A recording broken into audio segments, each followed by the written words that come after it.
ওনার কথাটাকে মনোযোগ দিয়ে শুনুন, গুরুত্বপূর্ণ আলোচনা করেছে উনি। জনগণের সমর্থন নিয়ে ক্ষমতায় এসে ক্ষমতাসীন এখন জনগণকে বোকা মনে করছে। একটি লোক দেখানো সংবিধান সংশোধন কমিটি করে লোকজনকে বোঝানোর চেষ্টা করছে তারা জুলাই সনদ বাস্তবায়ন করবে, গণভোটকে বাস্তবায়ন করবে। আমি একটি কথা বলতে চাই, ফ্যাসিস্টরা জনগণকে বোকা মনে করেছিল বলেই এই জনগণের হাতে তাদের পতন হয়েছে। আপনারা যারা রাষ্ট্রীয় দায়িত্বে এখন আছেন, আমরা বলতে চাই আমরা আপনাদের বিরোধী নই। জুলাই পরবর্তী বাংলাদেশে সরকার বিরোধী দল মিলেই আমরা গড়ব নতুন বাংলাদেশ।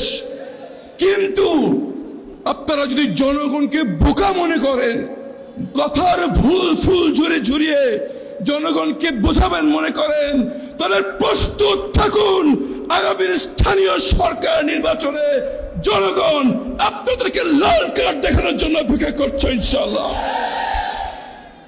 জনগণ এত বোকা নয়।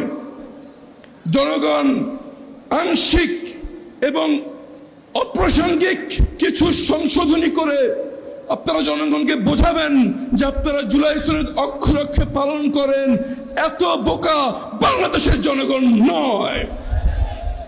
সময় থাকতেই জনগণের গণ রায় মেনে নিয়ে অবিলম্বে সংবিধান সংস্কার কমিশনের সংবিধান সংস্কার কাউন্সিলের বৈঠক ডেকে গণভোটের যেভাবে হ্রাস হয়েছে অক্ষরে অক্ষরে সেভাবেই সংস্কার করতে হবে ইনশাআল্লাহ।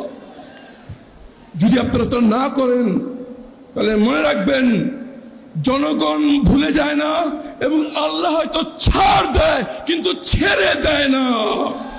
আপনাদের এই হঠকারিতার একদিন না একদিন চরম মূল্য আপনাদের দিতে হবে। অনেক জাতীয়তাবাদী শক্তির অনেকে আমাকে ব্যক্তিগতভাবে বলেছে আমরা সরকারের এই ইউটার্নকে সমর্থন করি না, এবং আমি যত জনগণের কাছে যাচ্ছি সবার বক্তব্য একটাই, এই নতুন বাংলাদেশে গণভোটের রায় কেউ উপেক্ষা করে কেউ পার পেতে পারে না। ভাই আমার কথা বলার সময় শেষ। সময় এসেছে দাবি আদায়ের জন্য কোমর বেঁধে মাঠে নামার। আপনারা সবাই দাবি আদায়ের জন্য মাঠে নামে প্রস্তুত আছেন কিনা বলেন? ইনশাআল্লাহ ইনশাআল্লাহ।